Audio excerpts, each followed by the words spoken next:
तो इस कहानी की शुरुआत होती है मॉन्ट्रियल के एक आइलैंड को दिखाते हुए, जहाँ पर कि एक बायोटेक कंपनी को एक गोल्फ क्लब की देखभाल के लिए हायर किया जाता है। अब इस कंपनी के जो एम्प्लॉय होते हैं वो यहाँ पर एक नए तरह के फर्टिलाइजर यानी कि एक नए खाद का इस्तेमाल करते हैं, जो कि सर्दियों में जमी बर्फ को पिघलाकर घास को ताजा और उसे स्वस्थ रखता है, ताकि जितने भी रिच लोग हैं वो यहाँ आकर साल भर गोल्फ खेलने का मजा ले सके। दिखाया जाता है दरअसल डैन हर रोज एक ऐसे रेडियो शो को सुना करता था जिसमें बताया जाता था कि कोई भी मुसीबत कभी भी आ सकती है और उन मुसीबतों का सामना करने के लिए हमें हमेशा तैयार रहना चाहिए। और इसीलिए डैन उन मुसीबतों से लड़ने के लिए खुद को तैयार कर रहा था और आज की रात वो बिना माचिस के आग जलाने की प्रैक्टिस कर रहा था। और इसके लिए वो अपनी शॉटगन की बुलेट से पाउडर निकालकर उसे स्नीप ही लेता है। और इसके बाद जब वो अपने घर के लिए स्टोर में सामान खरीदने के लिए जाता है तो यहाँ स्टोर में रखे फल और सब्जियों को ताजा रखने के लिए नल के पानी से ही धोया जा रहा था। अब अचानक से यहाँ पर जैक्स को चक्कर आने लगते हैं, लेकिन वो उसे इग्नोर कर देता है। इसके बाद वो अपने घर पहुँचता है तो पाता है कि उसके दांत हरे होने लग रहे हैं और उसके पेट से भी अजीब सी आवाज़ आने लगी थी। और जब वो अपनी वाइफ को ढूंढने के लिए बाथरूम में जाता है तब तक वो पूरी तरह से ज़ॉम्बी बन चुका था। वो अपनी वाइफ के गले में बुरी तरह से काट लेता है, जिससे उसकी वाइफ भी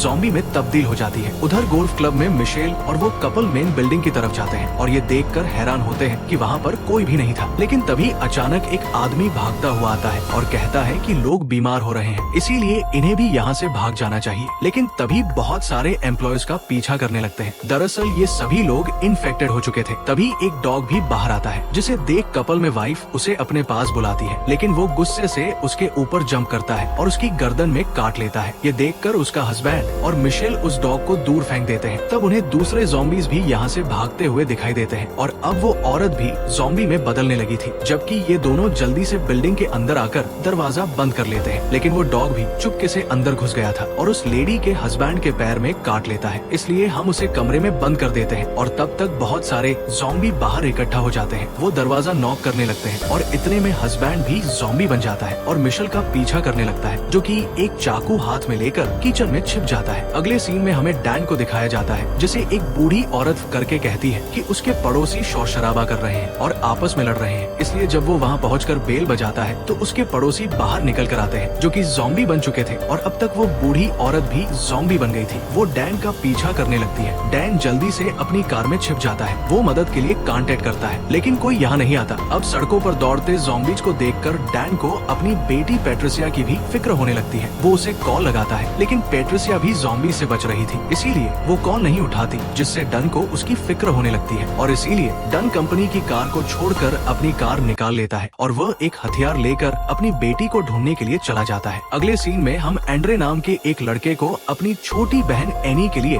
दूध बनाते हुए देख पाते हैं, जिसके लिए वो नल का पानी यूज करने ही वाला होता है कि तभी उसकी माँ उसे बोतल वाला पानी यूज करने को कहती है। आंद्रे खुद भी नल का पानी नहीं पीता था। जब भी उसे प्यास लगती वो सोडा या कोई और ड्रिंक पी लिया करता था। आंद्रे की माँ को चक्कर आने लगते हैं, जिससे आंद्रे कहता है कि ज्यादा एक्सरसाइज करने की वजह से तुम्हारे साथ ये हो रहा है। लेकिन थोड़ी ही देर में उसकी माँ ज़ॉम्बी बन जाती है और आंद्रे पर अटैक करने के लिए उसकी तरफ आती। अब ऐसे में आंद्रे अपनी माँ को वहाँ पर नहीं छोड़ सकता था, इसलिए वो उसे पैरों से पकड़कर घर के अंदर ले आता है। अब घर के सारे दरवाजे बंद करने के बाद वो पुलिस को कॉल लगाता है, जहाँ पर उसे एक रिकॉर्डेड मैसेज मिलता है कि पूरा आइलैंड क्वारंटाइन कर दिया गया है। अब अगले सीन में उस ब्रिज को दिखाया जाता है, जो कि इस आइलैंड को मेन सिटी से जोड़ता था। यहाँ पर कुछ पुलिस वाले खड़े थे, जिन्होंने ब्रिज के दरवाजे बंद कर दिए थे ताकि कोई भी आदमी अंदर या बाहर ना जा सके। अब अगले सीन में हमें आंद्रे की माँ को दिखाया जाता है, जो कि उसकी छोटी बहन एनी पर अटैक करने के लिए जाती है, लेकिन आंद्रे उसे बाथरूम में बंद कर देता है, जहाँ पर उसकी नजर शावर से टपकती बूंदों पर पड़ती है और वो टब में घुस जाती है। वहीं एनी लगातार रो रही थी, जिसकी आवाज सुनकर बहुत सारे ज़ॉम्बी दरवाजे के बाहर इकट्ठा हो जाते हैं। इसलिए आंद्रे जल्दी से अपनी बहन को घर की चीजों से कवर कर देता है, जिससे उसकी आवाज बाहर ना जाए और इसका फायदा होता है। सारे ज़ॉम्बी वहाँ से चले जाते हैं। अब कुछ देर के बाद आंद्रे की पालतू बिल्ली दरवाजे से अंदर आ जाती है और वहीं से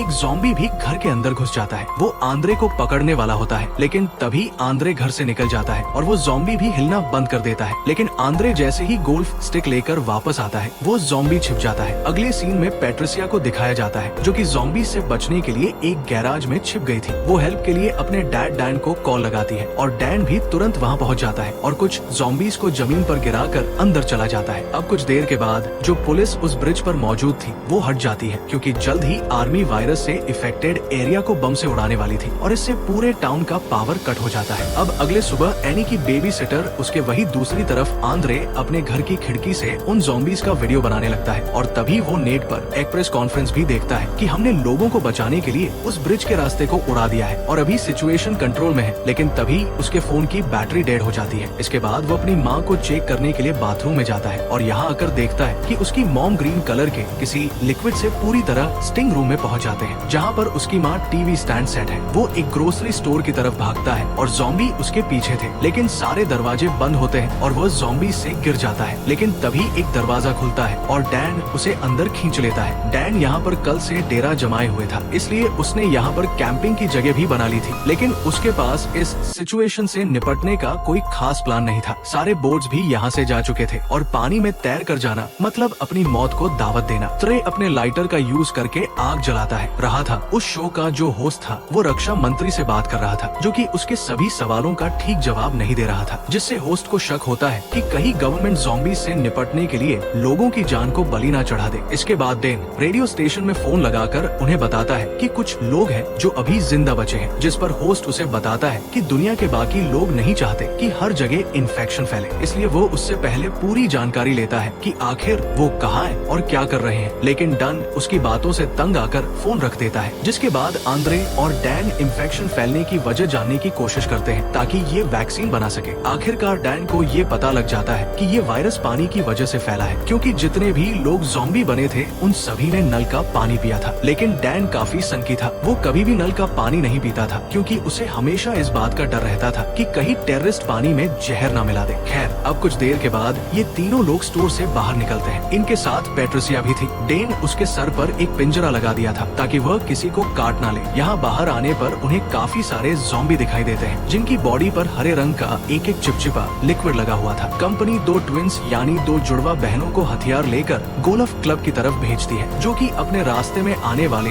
हर एक ज़ॉम्बी का सफाया कर रही थी। वहीं दूसरी तरफ मिसाइल इस डील से जुड़े सभी डॉक्यूमेंट्स को जला रहा होता है ताकि इस बात का कोई सबूत ना रहे कि उनके फर्टिलाइजर की वजह से ये ज़ॉम्बी इन्फेक्शन फैला है। और आखिर में वो फर्टिलाइजर का थोड़ा सा सैंपल बचाकर अपने पास रख लेता है और अब वो जुड़वा बहनें भी उसके पास आ जाती है। मिस्टेल उनमें से एक का सूट ले लेता है, जिसमें कई सारे गोले थे, जिनके अंदर की इस इन्फेक्शन का इलाज मौजूद था, जो कि 24 घंटे के अंदर ही इन्फेक्शन को खत्म कर सकता था। लेकिन जैसे ही वो एक गोले को उठाता है, वो दोनों ट्विंस उसे पकड़ लेती है और जबरदस्ती उसके मुंह में सैंपल डाल देती है। फिर वो उसे बेहोश करके उसकी बॉडी को घसीट कर ले जाती है और ये गोला मिशेल के हाथ से छोड़कर नीचे गिर जाता है। वहीं दूसरी तरफ हम डन और उसके कार में बाकी मौजूद लोगों को एक वाटर प्लांट की तरफ आते हुए देखते हैं। वो लोग एनी को कार में ही छोड़ देते हैं ताकि उसके चिल्लाने की आवाज से बाकी ज़ॉम्बी अंदर न आ जाए। लेकिन पैट्रिसिया को बच्चे के साथ छोड़ना सही नहीं था, इसीलिए हम उसे अपने साथ अंदर ले जाते हैं। ये लोग बिल्डिंग के अंदर आते हैं, जहाँ पर पानी की टंकी में हाथ अलग हो जाता है। वहीं दूसरी तरफ आंद्रे भागते भागते कार के अंदर पहुँच जाता है और अब भी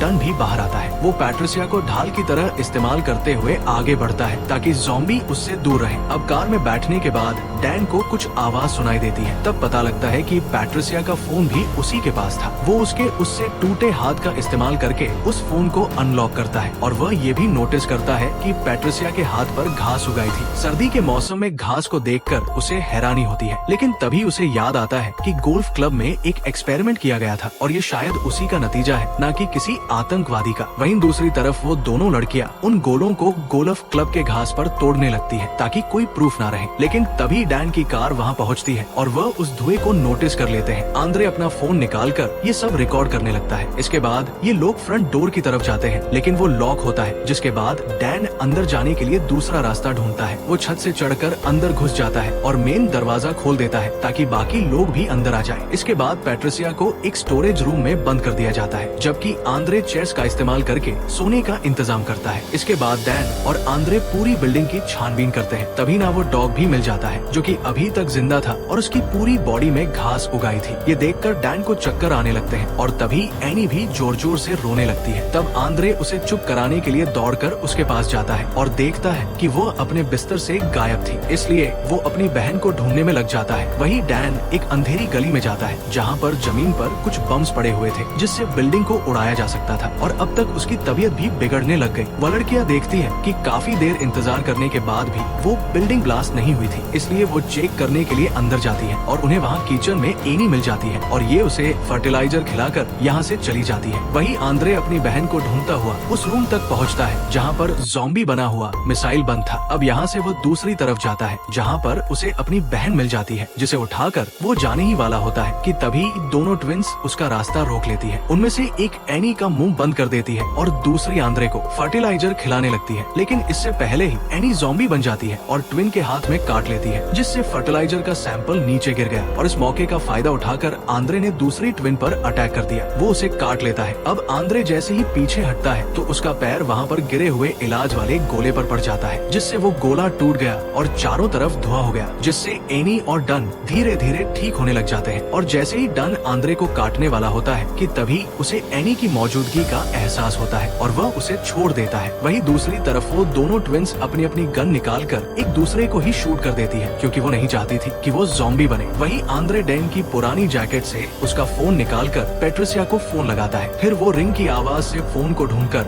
वीडियो बनाने लगता है जिसमें वो अब तक की हुई सारी घटनाओं को बताता है और हेल्प की रिक्वेस्ट करते हुए उस वीडियो को इंटरनेट पर पोस्ट कर देता है और फिर डन को उसकी बेटी तक पहुंचा देता है। अब जैसे ही ये वीडियो न्यूज चैनल तक पहुंचता है तो गवर्नमेंट वहां की सफाई के लिए आर्मी भेज देती है। अब सोल्जर रास्ते में आने वाले भी ज़ॉम्बीज़ का सफाया कर रहे थे। अब आंद्रे भी बिल्डिंग से बाहर निकलता है और हाथ उठाकर हेल्प मांगता है। वो अपने साथ पेट्रिसिया का टूटा हुआ हाथ भी लाया था जिससे वैक्सीन बनाने में मदद मिल सके। से भागकर छिप जाता है। वहीं दूसरी तरफ अब डेन भी ठीक हो चुका था लेकिन तभी सोल्जर बिल्डिंग के अंदर घुसकर उसे और उसकी बेटी पेट्रिसिया दोनों को जलाकर खत्म कर देते हैं। अगले दिन डिफेंस मिनिस्टर को टीवी पर भाषण देते हुए दिखाया जाता है जो कि बता रहा था कि हालात को काबू कर लिया गया है और वायरस को जड़ से मिटा दिया है और अब किसी को डरने की जरूरत नहीं है। तभी वो एक मग से पानी पीता है जिस पर बायोटेक कंपनी का लोगो लगा हुआ था जिससे ये साफ होता है कि वह भी इस सब से जुड़ा हुआ था। दूसरी तरफ आंद्रे अपनी जान बचाने के लिए इधर उधर घूम रहा था और रास्ते में उसे कई सारे सर्वाइवर्स की डेड बॉडी पड़ी हुई मिलती है जिनका की सोल्जर्स ने सफाया कर दिया था। तभी उसकी नजर नदी में एक बोट पर पड़ती है जिसे की एनी की बेबी सटर लेकर आई। उसमें कई सारे वॉलंटियर भी थे जो कि आंद्रे और एनी को बचा लेते हैं। अब जैसे ही वो इस आइलैंड से निकलते हैं आंद्रे को रियलाइज होता है कि पेट्रिसिया का हाथ अब किसी काम का नहीं है, तो इसीलिए वो उसे पानी में फेंक देता है जहाँ एक मछली उसे काट लेती है और ऐसा करते ही वो ज़ॉम्बी बन जाती है और यहीं पर ये फिल्म ये कहानी खत्म हो जाती है। दोस्तों आपको ये वीडियो कैसी लगी हमें कमेंट करके बताएं। चैनल पर पहली बार आए हैं तो चैनल को सब्सक्राइब और वीडियो को लाइक करें।